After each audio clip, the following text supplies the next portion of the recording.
আসসালামু আলাইকুম dear viewers, আশা করি আপনারা সকলে ভালো আছেন।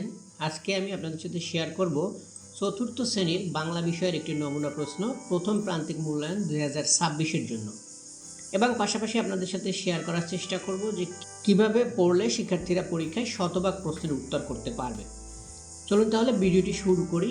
আপনারা জানেন এবার 70 নম্বরের পরীক্ষা হবে, বাকি 30 নম্বর হচ্ছে ধারাবাহিক মূল্যায়ন, যেটা টিচার নেবে ক্লাসে।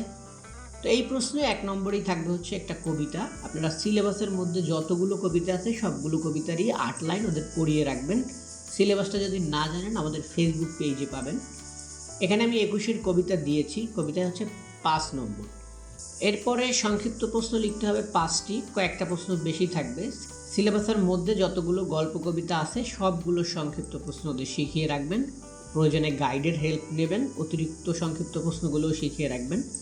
3 নম্বরে রচনামূলক প্রশ্ন, এটা 3টা লিখতে হবে, এখানে 2-1টা বেশি থাকবে। এরপরে 4 নম্বরে থাকবে হচ্ছে শব্দ অর্থ লেখা। শব্দ অর্থ অবশ্যই শেখাবেন, গল্প কবিতার মধ্যে যতগুলো শব্দ অর্থ আছে সবগুলো, গাইড থেকেও 5টা শব্দ অর্থ লিখতে হবে। 5 নম্বর, এখানে যদি একটা শব্দ অর্থ না পারে সেক্ষেত্রে কিন্তু 1 নম্বর কাটা যাবে বা কম পাবে। সেই জন্য এই ধরনের শব্দ অর্থ, বাক্য তৈরি এগুলো প্রচুর প্র্যাকটিস করাতে হবে। 5 নম্বরে থাকবে হচ্ছে বাক্য তৈরি। এই বাক্য তৈরি ওদের বইয়েরই গল্প কবিতার মধ্যে যে শব্দগুলো আছে সেইগুলো থেকে, কিছু কিছু মেইন বইয়ে আছে, কিছু কিছু গাইডে অতিরিক্ত দেওয়া আছে, সেখান থেকেও প্রশ্ন হতে পারে। সো বাক্য তৈরিও সব ধরনের ওয়ার্ড থেকে শিখিয়ে রাখবেন। এরপরে 6 নম্বরে থাকবে বিপরীত শব্দ, যে কোনো 5টি লিখতে হবে। বিপরীত শব্দ মেইন বইয়ে আছে, গাইডে অতিরিক্ত বিপরীত শব্দ দেওয়া আছে, এগুলো শিখিয়ে রাখবেন যাতে করে শিক্ষার্থীরা এটা লিখতে পারে। 7 নম্বরে আছে বিরাম চিহ্ন বসাতে হবে। এখানে এরকম আলাদা আলাদা বাক্যও থাকতে পারে, অথবা একত্রে একটা গল্প থেকে 2-3টা লাইনও থাকতে পারে, সেখানে বিরাম চিহ্ন বসাতে হবে। কোথায় কি বিরাম চিহ্ন বসবে এটাও শিক্ষার্থীদেরকে প্র্যাকটিস করাবেন, পড়িয়ে রাখবেন, তাহলে ওরা বিরাম চিহ্নগুলো বসাতে পারবে ঠিক মতো। এরপরে 8 নম্বরে আছে যুক্তবর্ণ ভেঙে শব্দ গঠন ও শব্দ দিয়ে বাক্য তৈরি।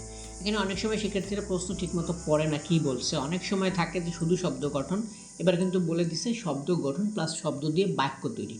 সো এগুলো ভেঙে লিখবে, তারপরে শব্দ তৈরি করবে, তারপরে আবার সেই শব্দ থেকে বাক্য তৈরি করবে। এটা হচ্ছে 5 নম্বর। এগুলো প্রচুর প্র্যাকটিস করাতে হবে, বইয়ে যতগুলো যুক্তবর্ণ আছে সবগুলো।